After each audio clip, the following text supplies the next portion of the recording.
What's going on? It's Astronaut H, and this is the What More Do You Want Network. Now, in this video, I will be discussing this year's All-Star reserves that were named.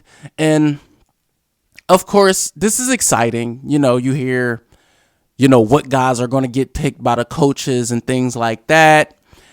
Guys that should have been starters or weren't picked at all. It's an interesting and exciting time, especially for a fan like me who, always looks at the All-Star game as the league's way to honor the past and present and also the future, because that's what's more important, right? Because the past players are the past players, the ones that built the league, the ones whose shoulders we stand on, the ones who make the game what it is, And then you have the guys that we all know and love.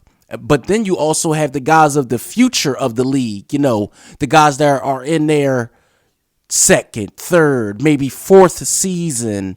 And these are the ones that's going to take the league onward, after some of our favorites choose to retire. So with that being said, let's get right into the reserves. Let's get into some picks. We have from the Western Conference, Paul George from the Los Angeles Clippers.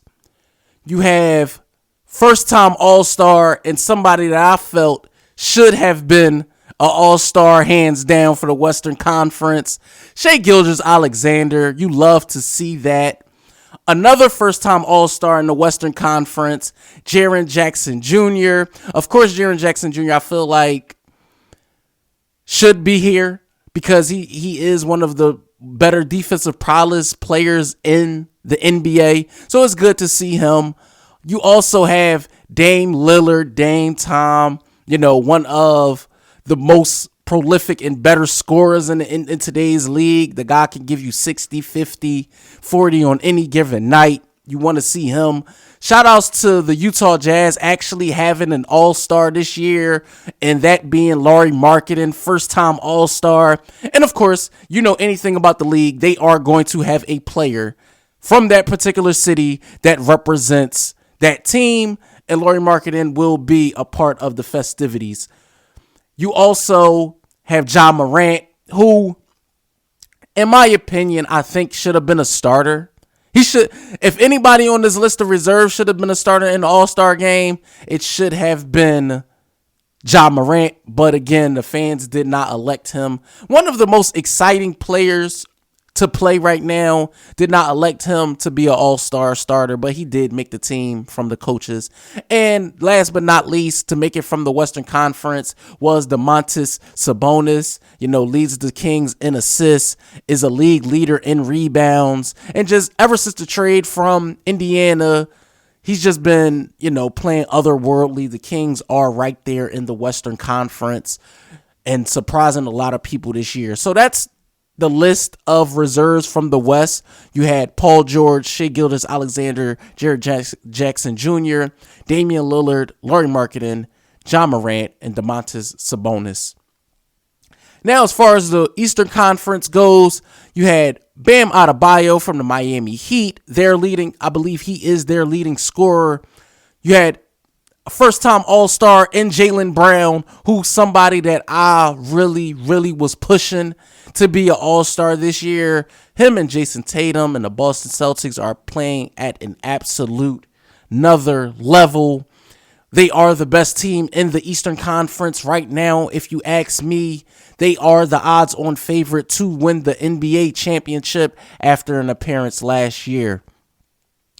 Also, now, I'm not going to lie, this player right here, I said it in a video prior. I did say this. I didn't think it was going to happen because of the way the team has been a little up and down, topsy-turvy. And that's the Chicago Bulls. They do have an all-star this year, and their all-star will be none other than DeMar DeRozan. DeRozan has been one of the players over the course of the last 2 years to show that he wasn't the worst free agent pickup according to all the execs. and he's an all-star again for the second year with the Chicago Bulls.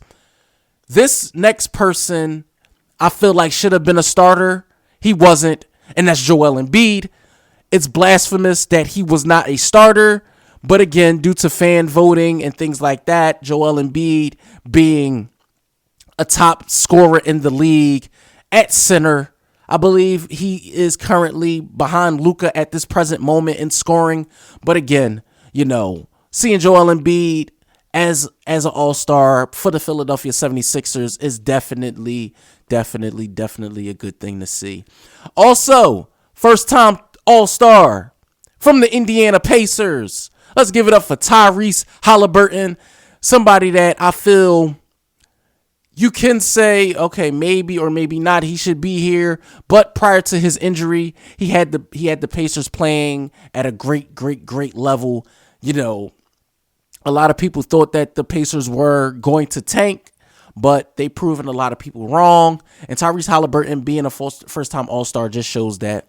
This next person on the list from the Milwaukee Bucks, it's causing a lot of controversy, and that's Jrue Holiday. A lot of people feel that Jrue was not or should not have been an all-star this year, just due to the fact that, missing games, and due to the fact that, it wasn't a very all-star caliber first half of the year for him. Next, from the New York Knicks, it could have either went one or two ways for them, and they chose with the latter, and that was Julius Randle, leading their team in points, playing the most games for that team, being one of the most consistent rebounding and scoring options in the NBA. And there you have it, man. From the Eastern Conference, you have Bam Adebayo, Jaylen Brown, DeMar DeRozan, Joel Embiid, Tyrese Haliburton, Jrue Holiday, and Julius Randle. Now, the 30 NBA coaches selected the 14 reserves, voting for 2 guards, 3 front court players, and 2 players at positions in their respective conferences. LeBron James and Giannis Antetokounmpo were announced last week as the captains alongside of the starters for the February 19th game in Salt Lake City. For the first time, the draft will take place before the actual game. The 2 captains will pick the rosters, and we will see the draft at 7:30 on Sunday evening of the actual game on February 19th. Now, unless you forgot or been living under a rock, these are what the starters look like for both conferences and teams. So we know we have Team Giannis and Team LeBron. You have Giannis Antetokounmpo, Kevin Durant, Jason Tatum, Donovan Mitchell, Kyrie Irving, LeBron James, Nikola Jokic, Zion Williamson, Stephen Curry, and Luka Doncic. Now, I'm excited to see how things all pan out on the actual game and things like that. I'm excited for the festivities of the weekend of All-Star Weekend, see what celebrities come out and things like that. Of course, I'm going to give, my opinion and thoughts on all the festivities leading up to the actual weekend. We have a lot to discuss, a lot to talk about. We didn't even get to the participants of the actual 3-point shootout and all the participants for the dunk contest, etc., etc. I'm excited. I'm definitely going to be interested to see how things turn out that weekend. The NBA always puts on a great show, not only of basketball, but also pop culture. So I'm interested to see how things pan out. Let me know what you guys think in the comments down below. Do you guys think some guys were snubbed, or who do you think should or should not be here and represent their respective conferences on All-Star Weekend?